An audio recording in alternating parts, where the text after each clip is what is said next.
Hello, everyone. My name is Robert Riccobono. I'm the head of North American Casualty Claims for Allied World and also an IACP board member. How do we inspire as leaders is a question. Is it just more money, title, remote working, all of the above? Over the last 2 years, we've seen the Great Resignation and recently quiet quitting. And Chris Allen is here of Always About People. He's going to talk to us about how to inspire, attract, and retain talent. So without further ado, please welcome Chris Allen.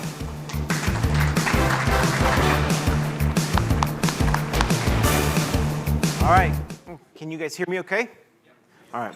Perfect. I do have an exercise for you. Don't worry.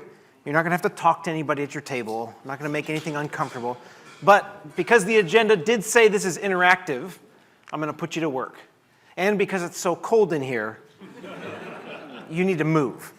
You're not going to have to move. But I do have 2 questions.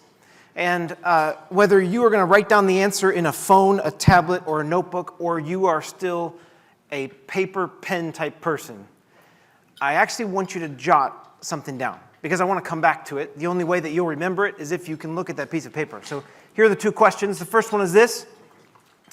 What do you believe about this next generation? And it could be 1 word, 2 words. It could be a phrase. I'm not asking for a paragraph. You're not turning it in, and you won't be graded. What do you believe about the next generation? Question number 2, and I'm reading it because I worded it specifically. How did you become the leader you are today? And I'm not looking for a paragraph. I'm looking for a word, a phrase, a name, whatever. How did you become the leader you are today? And then I'll get started. By the way, an effective way to keep people's attention is to turn a room to about 65 degrees. There you go. Enough said. All right, we got those 2 questions? Here's my purpose in the conversation today. I want to challenge everyone in here to think slightly differently. Now, I give you permission to raise your hand at any time. This is not, because it's interactive, this is not a, hey, I'm up here to give a monologue.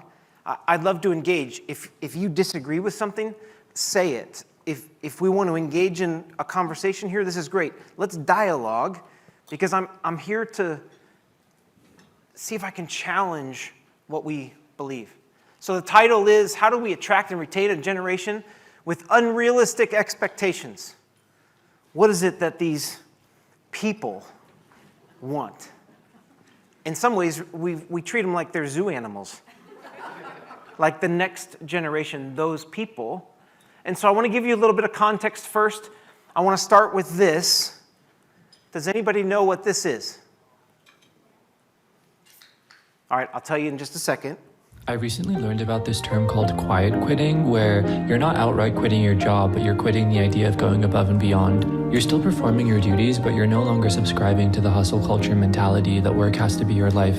The reality is it's not, and your worth as a person is not defined by your labor.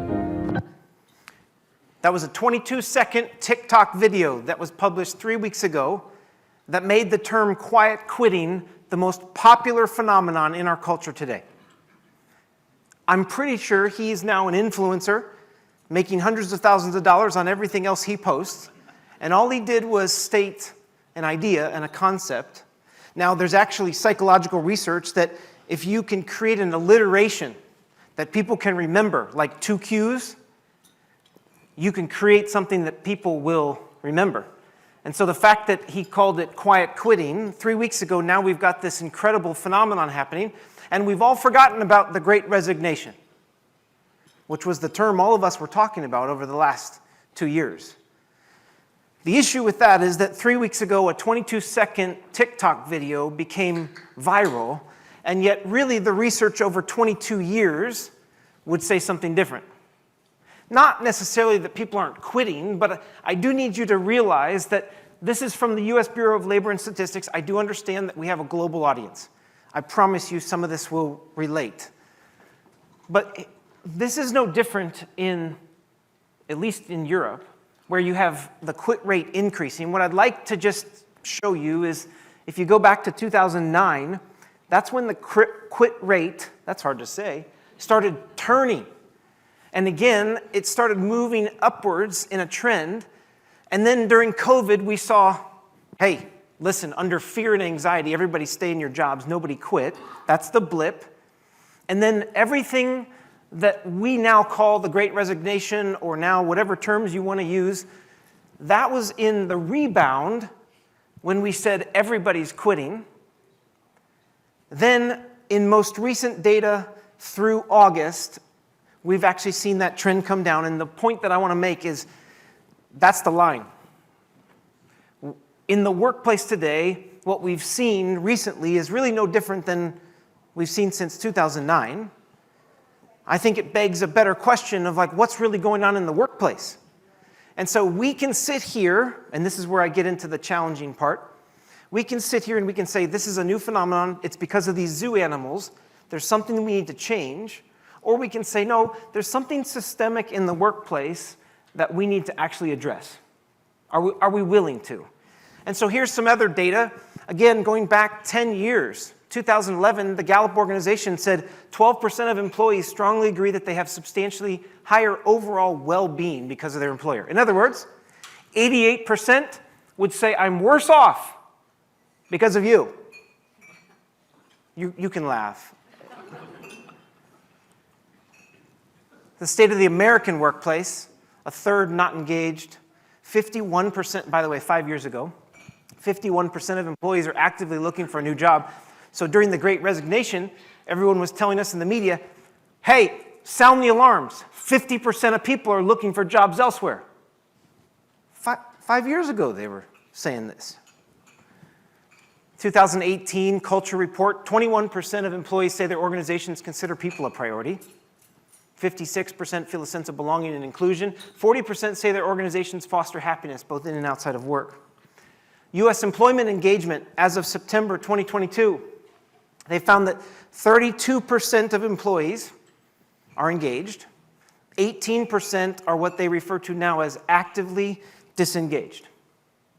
Actively disengaged, meaning 18% of employees in the workforce are actually working against you, the vision and the mission of your organization, actively. Now there's a 50% group in the middle. By the way, I do have global data too, I'll share with you in just a second, but there's a 50% group in the middle that are kind of just going through the motions.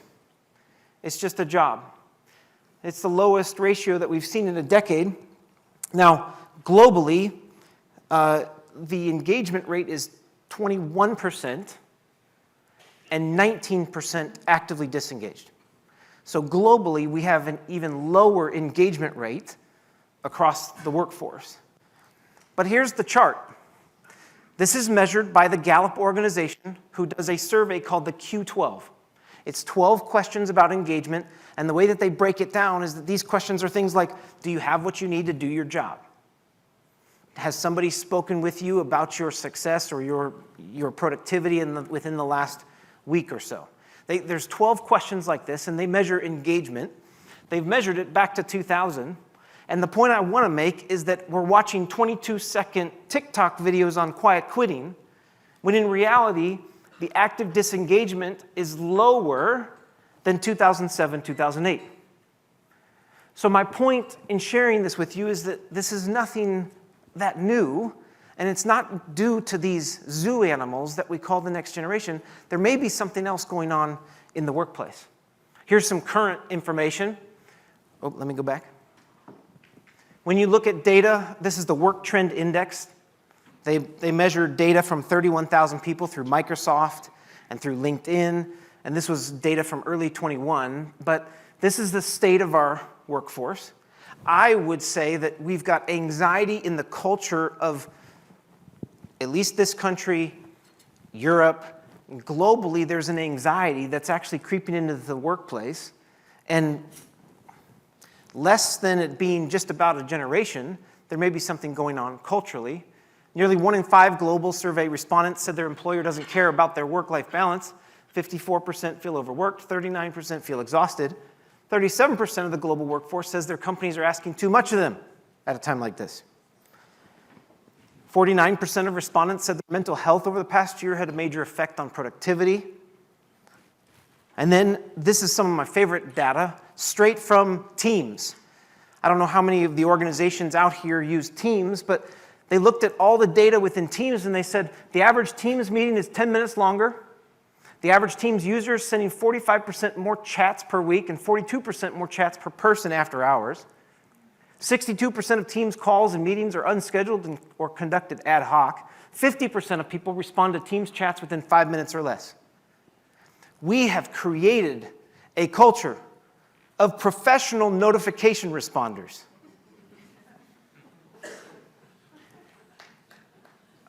There was a clap. It wasn't supposed to be good. but all of us feel it. I mean, it's like you do too. It's like the faster I can respond to this, the quicker I gotta be on. I'm at a conference and I'm still checking. I'm checking. Ooh, the faster I can respond to my boss, the more he'll think I'm totally engaged. And the reality is, like, we've now got this with technology and the rise of phones and computers, and I'm connected at all times, and it's actually having an effect on the workplace. So now, those under 35, this is recent data between 2019 and 22, engaged employees dropped 6%, while at the same time actively disengaged increased 6%. A 10-point drop was seen in these 3 questions. Again, this is Gallup data. Someone cares about me, someone encourages my development, and I have opportunities to learn and grow. That's dropped 10 points in the last few years. And a 12-point drop for fully remote and hybrid because people don't feel encouraged right now in their development. And so this is what's going on in the workplace. So let's just go through quickly some of the expectations of these zoo animals. Remember? This was a study done in 2019 on the millennial generation. I think this is interesting because what I want you to understand is it's percentage who would change their relationship with your business. The blue is they would start a relationship based upon, hey, the product and service impact on environment and society. I think it's interesting that we just had a conversation up here about climate change. This is what this generation is looking for. The ethical behavior, the amount of data it requests from me. So again, the orange is stop or listen. If your company asks too much data, wants too much from me, I'm done. I disconnect from your organization. And then the last one, the behavior or comments of a single company leader. You're seeing this in the media.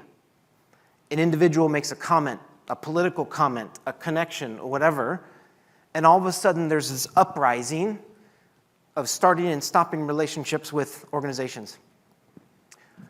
Again, what businesses should try to achieve? Well, they should try to produce high-quality goods and services, generate jobs, enhance the livelihoods of its employees, and improve society. So it was Matt who said, hey, one of the first steps is we need to talk more about our social effect, our social impact. And I would tell you that actually aligns with a generation that wants you to share with them what you're doing to impact society. This is some of that same data, but just in chart form. But then those who are planning to leave in the next 2 years, this is why they're going to leave. They're dissatisfied with pay and financial rewards. We'll come back to that. There are not enough opportunities to advance, lack of learning and development, and then lastly I just don't feel appreciated. And what that doesn't mean is they didn't get a ribbon or the trophy. It means that someone, a manager, my direct supervisor, I don't believe they actually care about me, and oftentimes that's measured in time. They don't have time for me. They don't take the time for me, they don't engage with me, and in a remote environment, we're all busy, we're all professional notification responders, but we don't have the time to care for the people under our care. So those who expect to stay with their employers 5 years or more, it's this connection between financial performance, community impact, talent development, diversity, and inclusion. And this is the generational shift. In the past, it was about a paycheck. It was about my personal satisfaction. It was about having a boss. It was about my annual review It was a focus on weaknesses, by the way, which is the entire educational system. If I'm failing at something, I hire a tutor to get better in that thing. And I could be the worst at math, but somebody's going to force me to get better grades in math. And the reality is, you know what? Chris Allen should probably just not spend time in math. My weaknesses. And then it was about a job. And satisfaction outside of work was gained through other things, which I'll show you in just a moment. But the future of work is it's about purpose. It's about purpose. You've heard it all before. But it's also about development. And what people want is not a boss, but a coach. And a coach is somebody who helps me understand within myself, come to self-discovery. But coaching takes time. I want ongoing conversations, not an annual review. By the way, imagine if you went to your spouse and you said, listen, we're going to go on a date tonight. It's time for our annual review. I've been keeping a record of your behaviors over the last year. I've got notes in your HR file. I keep them in my notes and in my notebook. And I'd like to just sit down for a nice meal to tell you about how you're performing. How would that go over? And yet the hard part is you're laughing right now, but like we think annual review in the workplace, this is just what we do. And guess what? All of us hate them. Managers hate filling out the forms. Workers hate receiving the annual reviews. How about you just talk to me the way you would a spouse, the way you would a friend, the way you would in a relationship? Like, hey, if your intent is for my good, let's just talk. Hey, you could do better in this. You could do better in this. Hey, listen, that presentation sucked. Okay, how do I make it better? That's what this generation wants. Future of the workplace is a concentration on strengths, and it's no longer just a job. We have this integration of life, work. If I'm going to spend more waking hours with you than my own family, I better enjoy it. And I just have to be honest with you, there were prior generations that just wasn't the thought process. A job was a job, you go do it, you perform it well, and then you go home and you enjoy everything else. Satisfaction. So the question is this unrealistic? And this is from McKinsey last September, a year ago. Rather than take the time to investigate the true causes of attrition, many companies are jumping into well-intentioned quick fixes that fall flat. For example, they're bumping up pay or financial perks like offering thank you bonuses without any effort to strengthen the relational ties people have with their colleagues and their employers. And it came from a study, and I don't expect you to be able to see this. I can reference it later and send it to you.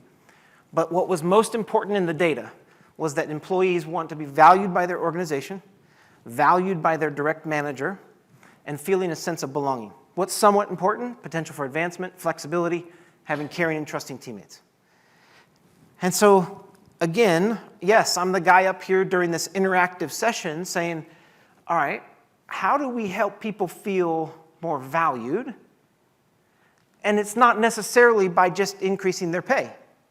Here's the interesting thing. If the worker, the individual, feels that their pay is fair, it's a non-issue. It's actually not a motivator. If it is an issue and it doesn't feel fair, it's the only thing they'll talk about. And we now see in this generation, they'll talk to each other about it. Like, how much do you make?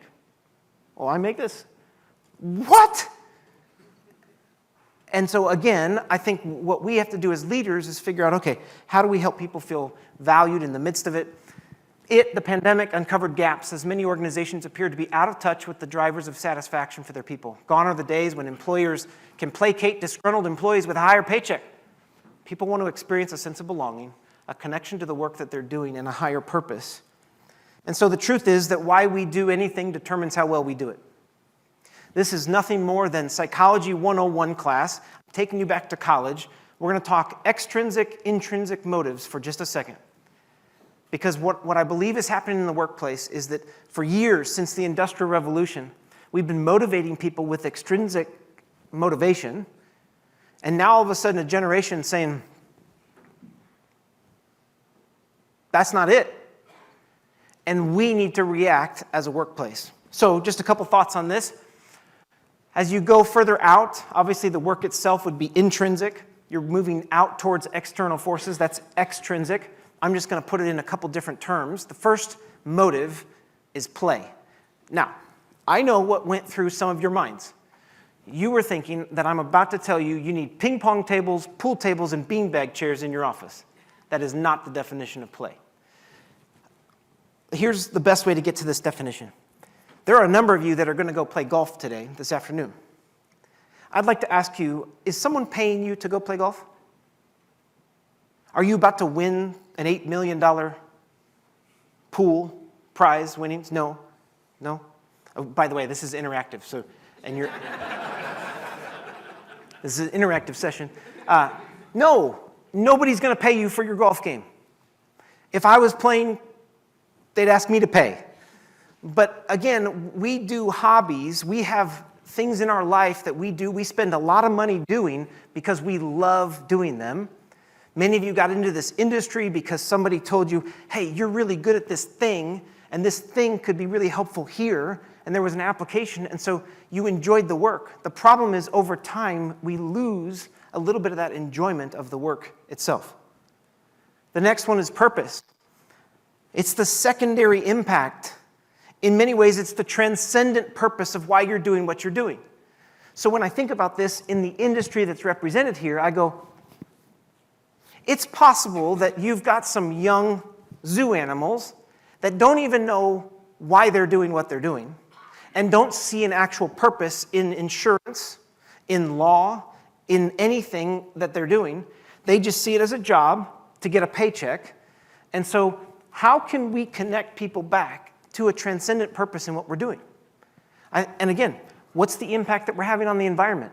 Here's how we're helping people. Here's how we're driving the economy. Here's how this works. Here's how we avoid inflation. Again, helping people understand, because college doesn't teach this stuff. And so you could sit there and you could go, hey, Chris, why is this my responsibility? And I would say, well, we got a couple options. We can either take it as our responsibility, or we can just keep getting ticked off and angry. And what I would say is we've got an opportunity to develop people. I'll come back to that thought. Third motive, potential. I see potential in my job, meaning this job is going to take me somewhere, and we need to be having conversations with the people under our leadership to say, hey, where do you want to go with your career? What is it that you'd ultimately like to do? What really excites you? What energizes you? Hey, when you've had a great day at work and you roll down the windows and turn up the volume, that's if you live in a city where you're driving. I guess it would be earbuds, turning up the volume if you're traveling via train or anything else, public transportation. But when you had that great day, what happened?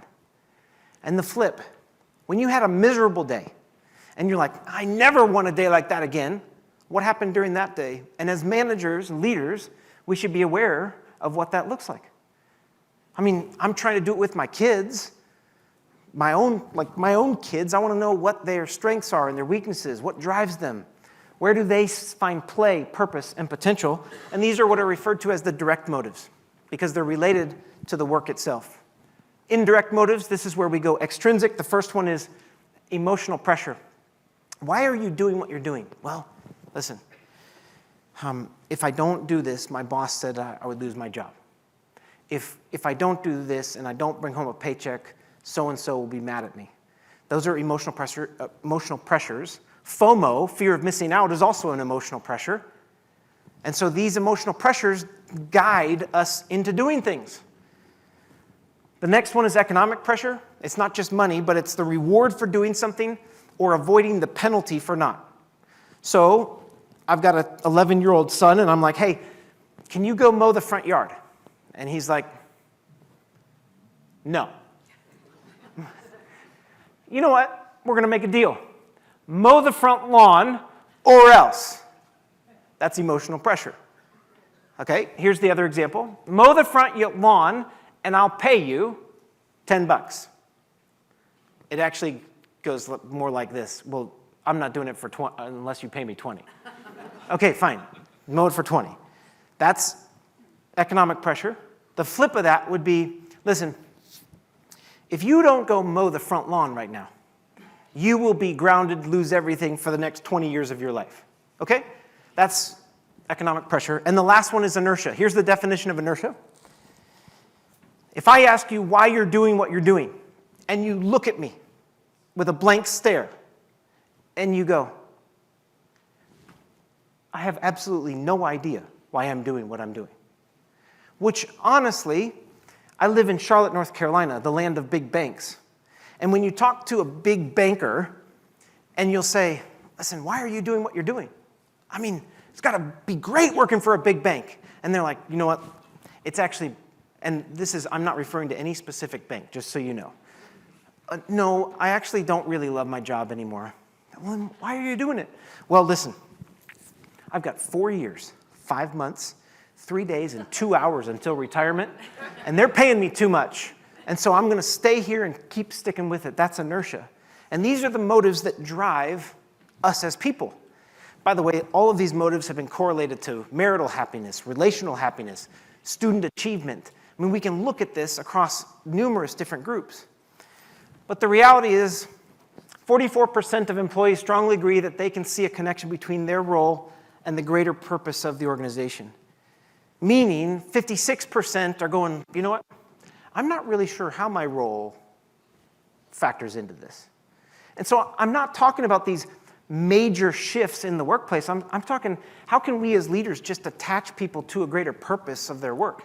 How can we help people understand, hey, what is it that you love to do? Attach it to the enjoyment of figuring out problems, math problems, solving issues, challenges, helping a customer, helping a face, somebody that got hurt, somebody that got injured, a catastrophe, whatever it is, helping people put a face to what they're solving. Simon Sinek says, great leaders are able to inspire people to act. Those who are able to inspire give people a sense of purpose or belonging that has little to do with any external incentive or benefit to be gained. Those who truly lead are able to create a following of people who act not because they were swayed, but because they were inspired. I took you to Psychology 101. I want to take you a little bit further back to 7th grade science. This is Maslow's hierarchy of needs. I'd like to show you at the bottom that physiological needs, air, water, food, shelter, all of us need that. And when Maslow's hierarchy was established, employment was a safety need.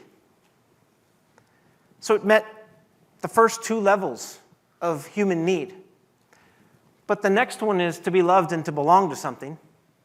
Higher up is self-esteem, the growth in esteem, and higher up is self-actualization, the desire to become the most that I can be.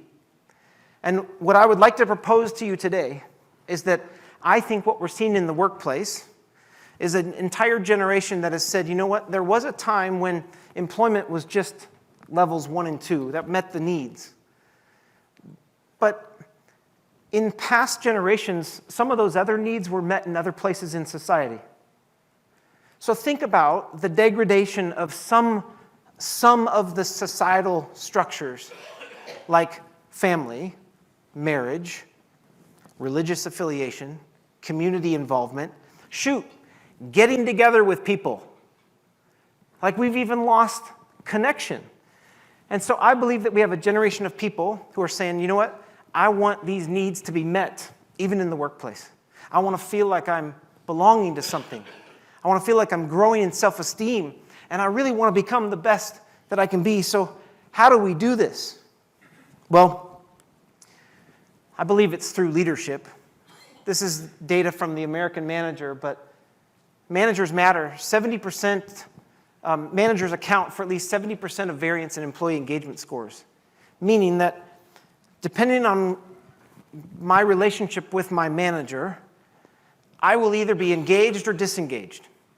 What that relationship with my manager looks like, how I feel valued, whether I feel like I belong, whether they cared a second about my orientation to the company or to the team, or did they just say, hey, welcome to the team, here's your big check, congratulations, now figure it out. But how that manager engages with me will determine my levels of engagement.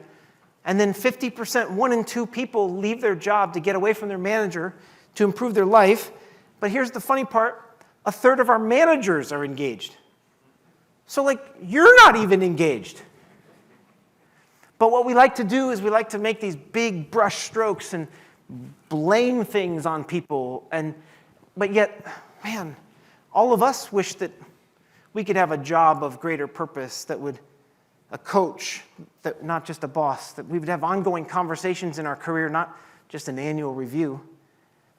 That it would be more than just a paycheck, that we would enjoy our job, that we would feel like we were growing and developing, and that's what this next generation is saying too. I think the reality is, do we have the courage to do that? Because people join companies and leave managers. So if we're willing to come to that understanding, what I believe is that something needs to happen in the culture of our organizations that changes the expectation on managers, changes the expectation on leadership, helps people understand how to actually manage people. And I think that if you go back in time and you look at some of the large organizations, at least in the United States, the GEs, the IBMs in the 80s, there were huge management development programs. And a lot of the people who were developed as managers in the 80s are now leading organizations wondering why this next generation isn't motivated. Or maybe they're not. Maybe when we moved into the 90s, we stopped spending money on this stuff. It wasn't a worthwhile investment anymore because in the rise of private equity, everything was about profitability and we forgot about people. So I think something needs to shift in the culture. And I've got a video for you, before I play the video. When you get a video via email, what's the first thing you do? Say that again? That's first. Thank you. Number 2, you go to the bottom right-hand corner of that video to find out how long it is, and that determines whether you're going to watch it or not. If the video is between 2 minutes and 30 seconds and 3 minutes and 40 seconds, you're likely to watch that video now. If it's longer, you'll save it for later. All right, this video is less than 3 minutes and 40 seconds, so watch it.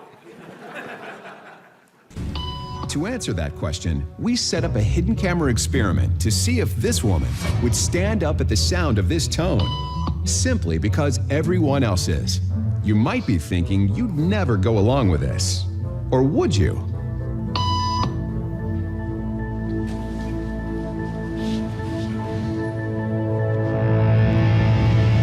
After just 3 beeps, and without knowing why she's doing it, this woman is now conforming perfectly to the group. But what happens if we take the group away? Elaine, please.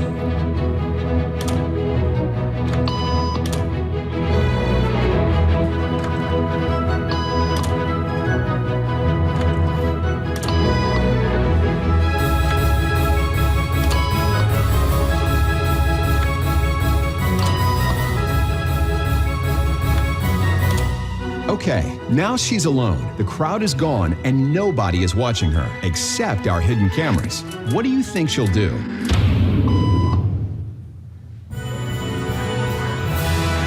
She's now conforming to the rules of the group without them even being there. Now, watch what happens when we introduce another outsider who doesn't know the rules. For a noon appointment. Have a seat and they'll be out in just a couple minutes. Great, thanks so much.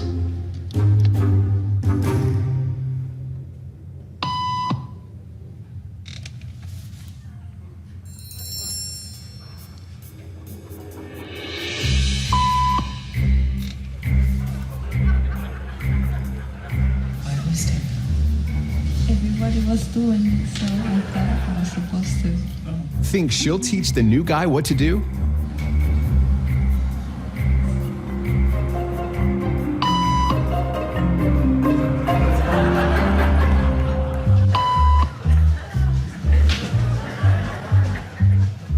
We kept the cameras rolling as more unsuspecting patients arrived.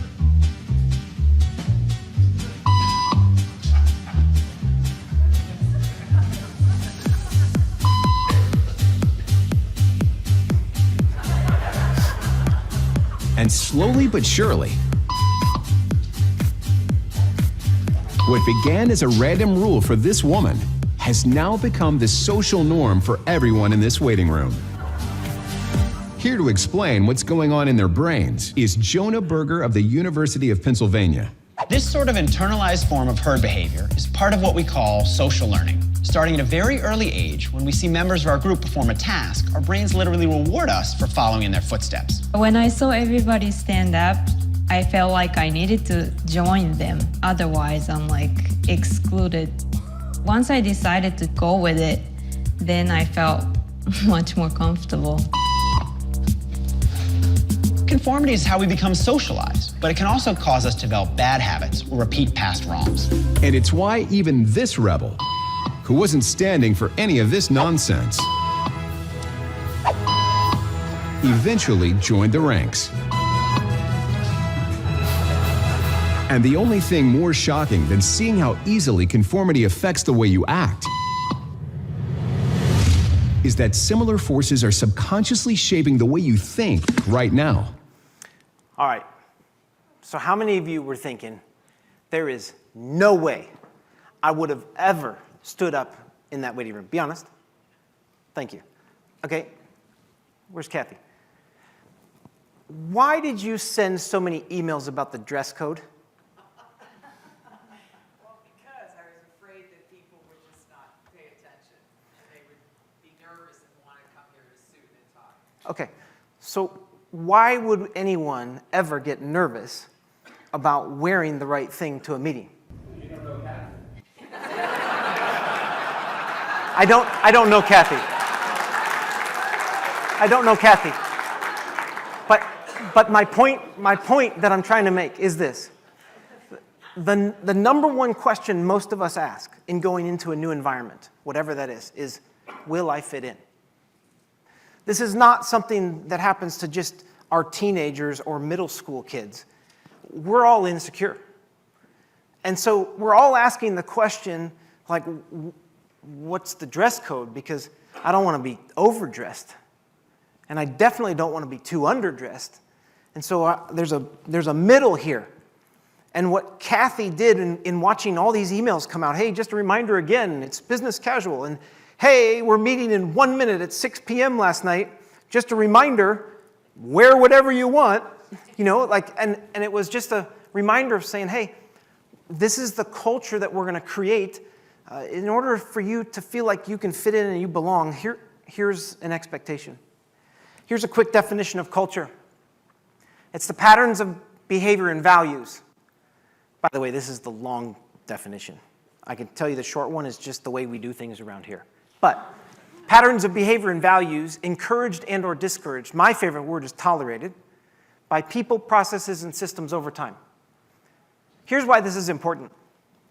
The culture of your organization that you intentionally or unintentionally create, there's a culture, because it's just the way things happen around here. That culture, when you bring a new person into that culture, they will begin standing up and sitting down to whatever beep is going on inside your organization. And if your organization was established on a culture of like, get in here, you do your time, you show up at this time, and you leave at this time. In fact, the people who get promoted, they stay longer. Guess what? That's the conformity that you'll create.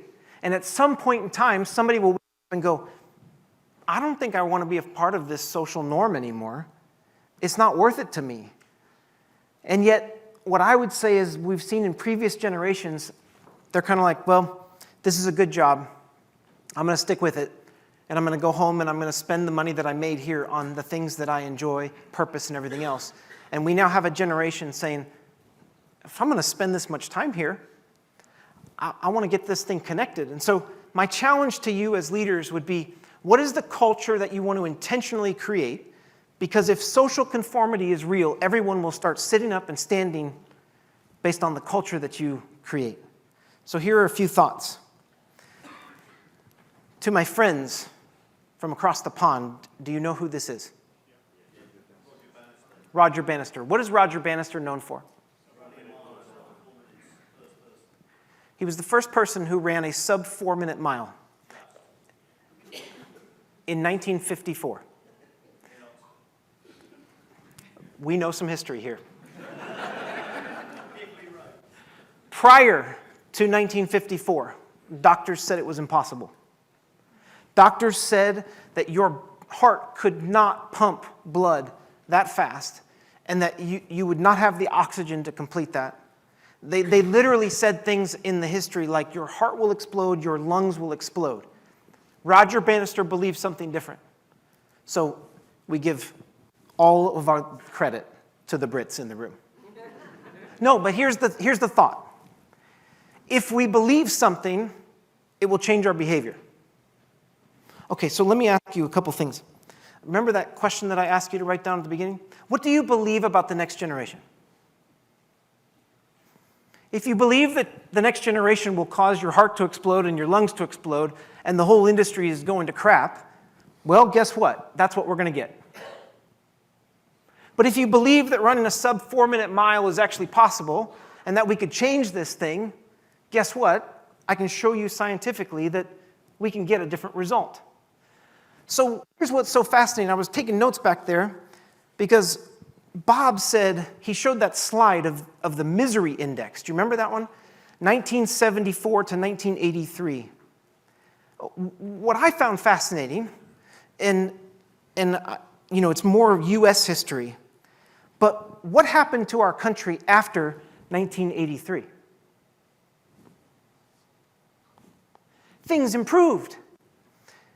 Now, this is not a political thing up here, but somebody gave hope to our country, and the 80s actually began to increase all the way into 1991, where we saw significant global impact when the Soviet Union went down in 1991.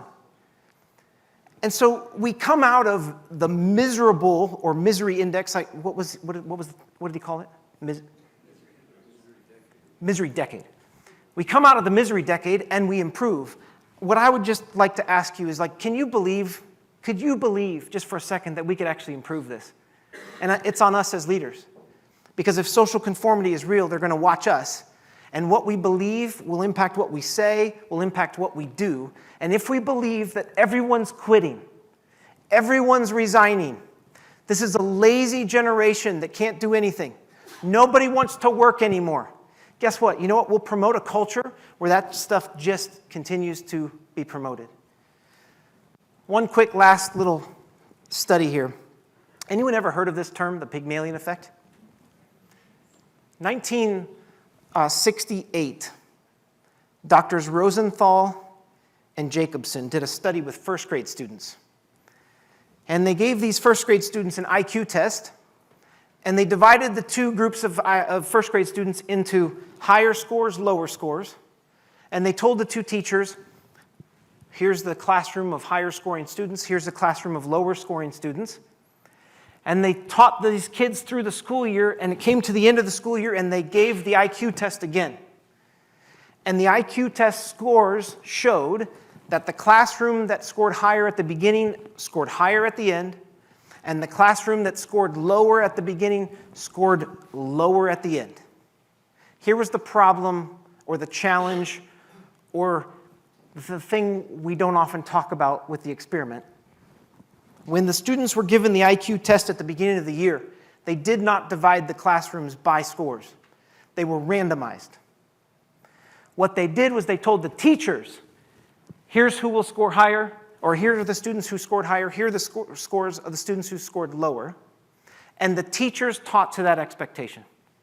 And the Pygmalion effect is now kind of a psychological term that basically just says our belief about other people will influence our actions towards them, will impact their beliefs about themselves, and cause their actions back towards us. If we believe this generation is you fill in the blank, guess what? They'll prove us right. They will. They'll prove us right. I want to challenge you today to believe something greater in this generation. Because the question that I have is, like, all of you guys sitting in this room, if you rewind back to the beginning of your career, why aren't all the people that you started your career with sitting in this room? For some reason, you rose into a place of leadership because of some motivation that you had. Play, purpose, potential. And you're now sitting in this room as a leader, but we're not talking about all the people that just dropped away, failed, didn't do their work well. But But now we're sitting in this room expecting that every person we always bring into our organization is going to excel like we did. Now, Michael, our rising star in the room. I was in a conversation with him unknowingly last night. I didn't know why he was here, what he was here for. He said one of the most interesting things to me.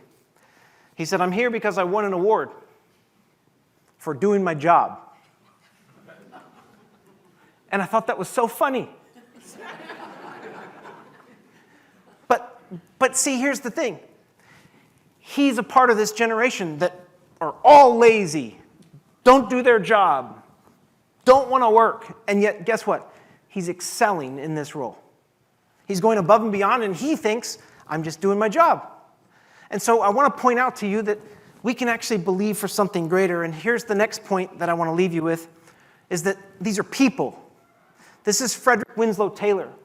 Out of the Industrial Revolution came modern management theory, Taylorism, and what it basically said is that we can just treat everybody like a machine. If we can scientifically engineer everyone's role, do it exactly like I say because I know the best way to do it, and we tell people what to do, they'll do it effectively and efficiently, and we can drive profitability. Now, I'm exaggerating it a little bit. But we still talk about modern management theory as the way to lead people. And so what happens is when a person is having issues, we call in the experts, called the HR department, and we're like, hey, this person's having issues. And the experts check out the person, and if the person can't be fixed, we replace them. Like an HVAC system in our house. I call the expert, hey, listen, Freon's not going to fix the air conditioning this time. Replace the system. Great. That's an expense. And so in the same way that I think like spending however many $1,000s on a HVAC system, the unspoken cost of talent in our organizations, I mean, like, it's a huge expense. So I want to leave you with this thought. Love people. Use things. Because the inverse never works. This is what people want. 3 basic psychological needs related to work.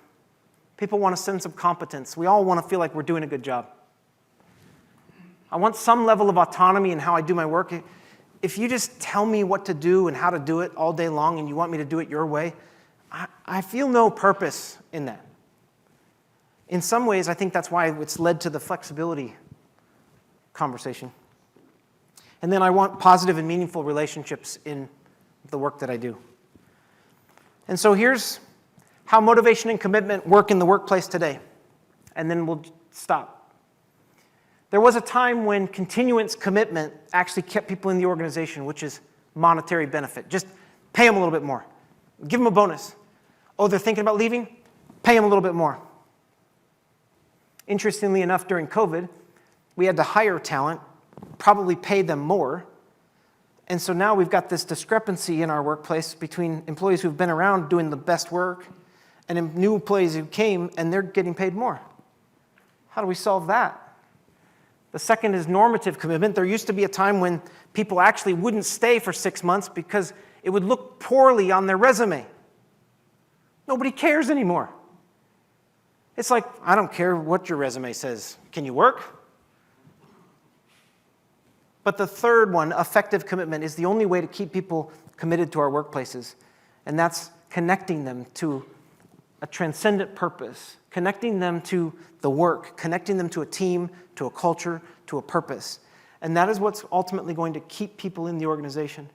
And I'm going to stop there because Alexandria is going to come up next, and she's going to pick this, she's going to take the baton, and she's going to carry this next into a conversation around bias and empathetic leadership and give you some practical takeaways. But I'm going to pause there and just say, I want to engage any questions that we have in the room so we can stay on time.